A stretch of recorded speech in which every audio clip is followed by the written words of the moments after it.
Namaste, friends. This is Elle with Sacred Union Tarot, bringing you another message. So this is a timeless message when you're meant to find it. It was meant for you. So if you found this message, there is something here for you. So thank you so much for your support. I am Elle, and I am here to bring you messages that Spirit thinks you need to hear. And all I ask is that you like the video if you find it valuable, share with other people who might need this content, subscribe to my channel to help it grow so we can get more messages out through the YouTube algorithm. This is the only platform I use. And leave a comment. Let me know where you're from or how you're doing or where you are on your journey.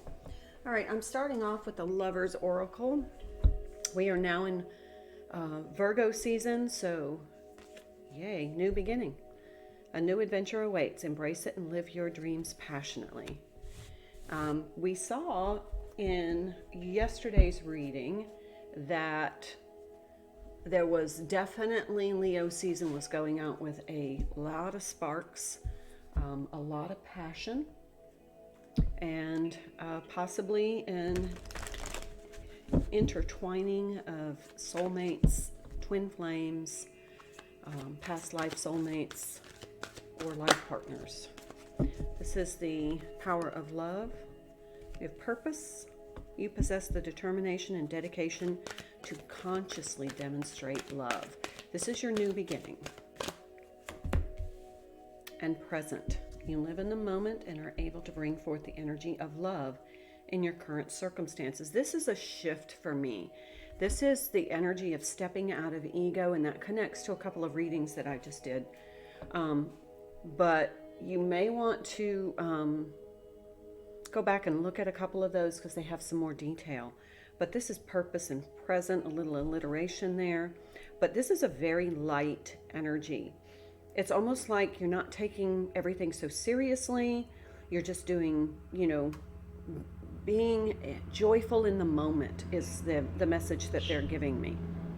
It's like while you're washing the dishes, you're being present in the moment, and you're enjoying the process, you're enjoying seeing the dishes clean, you've got some music on, and you're just like, you know what, this is a happy moment. I don't have to worry about all the other things that maybe I feel like may bombard me with negative energy or negative thoughts. I'm just going to be present here in this moment, enjoying this process. That's the energy I get from that. And then this purpose is like I'm connected to my heart and what my purpose is and what that means for me. Okay, I'm going to pull from the Divine Abundance. I saw a clearing in the pre-shuffle and I just saw receiving. So that's good energy. Remember that as you give, you should also be open to receiving because that creates a flow.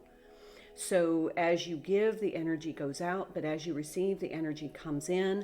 And that's almost like, when you're siphoning water and you just get it started and then it can flow on its own.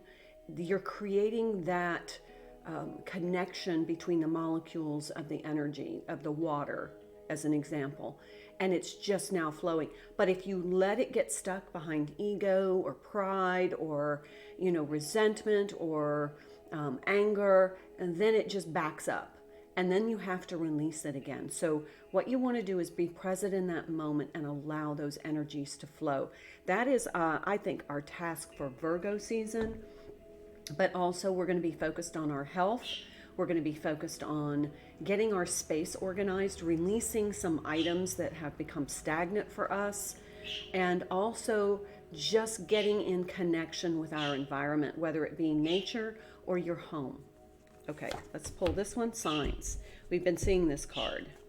Instincts are the message from the inner divine. Watch for signs and synchronicities. When you're in the present moment, they will show up. One just happened to me today, and I'm trying to remember what it was. It was not very significant, but it was like, oh, that's cool. And it's always like gratitude for giving me that sign. Like, I know the communication channels are open. I just heard ask to receive. Make sure that you're asking. You have to ask in order to demonstrate that this is your free will. The divine cannot just interject what it wants for you. I mean, it can, but it usually doesn't, unless it's like really, really a serious, you got to move in this direction. That's what the Tower moment is for. But for you to demonstrate free will by making a request. Inner child. Allow me to give compassion and love to that little one. Let me attend its deepest needs and feelings. May need to connect with your inner child energy. Have been seeing a lot of inner child recently. So to me, that's some signs that we need to nurture the inner child. There's been some wounding or some trauma or some fear that is creating that blockage of that energetic flow. So let it go and let it flow, but heal that inner child, or at least give some attention to it. You know, they're showing me somebody playing marbles. If that's something you love to do as a child, play marbles. I mean, it's very distinct. I'm seeing somebody play marbles. But if you love to play with dolls, if you love to, you know, tinker toys, they're telling me tinker toys, you know, Lincoln Logs, you know, even if you're from a newer generation, perhaps some video gaming, solitaire, those kind of things are coming through. So I'm going to pull 3 cards here, and then I will interpret them. This is the, okay, there's the 4 of Wands. This is the Zen Out Journey Tarot. Love this deck. 8 of Pentacles. There's some nurturing work going on that is giving stability. Nurturing your inner child is going to give you some stability through Virgo season. I really feel like this is like through Virgo season, but remember, it's a timeless reading. Let's take a peek at this card. 2 of Pentacles. 2 of Pentacles is balance. Balancing that energy to create that flow. Again, they're showing me siphoning, like siphoning of water. Like, you know, how you kind of get it started by sucking on a hose, and then it just happens on its own because those hydrogen bonds are so strong. And so, but that water continues to flow without any kind of mechanical pump or anything. It's because of the bonds of the energy. And so as you go through this process today, focus on being present in the moment and allowing the energy to flow. If you have a negative thought, observe it, let it flow, let it release. Just try to get into that as a practice, that you create this siphon kind of flow. Okay, so the 4 of Wands is stability, the 4 pillars. This is being, it's a fire sign energy, but it's stability. It's like everything is balanced. Could be a twin flame card. I do read it as that. There's the Ace of Wands.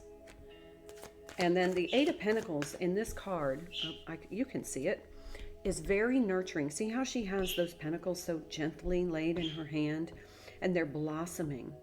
This means there's fruition to the work you've been doing. I'll move this card up here. Better put it over here. That Ace of Wands card is a new type of action. This is what they're asking of you today, is to be present in the moment, be purposeful in your intentions, nurture your inner child, and allow that energy to flow. And then you're going to start getting these signs and synchronicities that are going to keep that momentum going.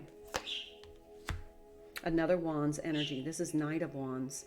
That's spontaneous energy to me, but look at how she's holding that wand. She is totally in sync with her emotions, with her purpose, with being present. She is totally in sync with the divine flow, and her actions reflect it. We have the Ace of Wands and the Knight of Wands, both being absolutely purposeful in their intentions, in their actions. And it's a beautiful energy, because what's going to result is things just working out in your favor. That's the new beginning for this new Virgo season. Okay, they said bottom of the deck, 9 of Swords. There's some anxiety. Let's pull some cards on that.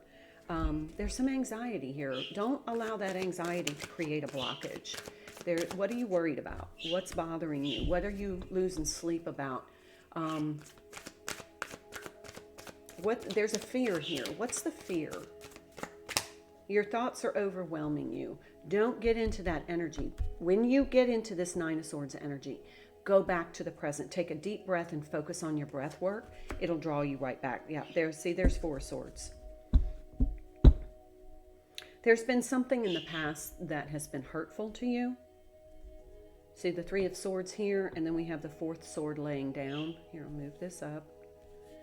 The fourth sword laying down. Usually the Four of Swords to me is taking a break from your thoughts. Be still in your mind, and be present in the moment is the way to do that. So if you find yourself escalating into that anxious energy, that fear-based, I don't know what's going to happen, it kind of intrudes your thoughts, go ahead and take a step back, take a deep breath, focus on your breath, and be present in the moment. And then that's going to reconnect you to your purpose. And when this becomes habitual, if you haven't checked out Eckhart Tolle's work, when this becomes habitual, you really get in the flow with the divine source, and you get into that creative energy because you're not being blocked. Yeah, Seven of Cups. You have so many choices, but you also have guidance. So allowing the divine to kind of come in and flow through you with its energy is going to sweep out. Look, they're showing me somebody sweeping out, just taking a broom and sweeping out all the residual negative energy, any residual blockages, so that you can be in this divine flow, so things open up for you. And then we have the King of Wands. This is mastery of alignment of actions with purpose, intention, and you do that through being present in the moment. All right, that's my reading for you today. I hope you enjoyed it. I'll see you in the next reading. Namaste.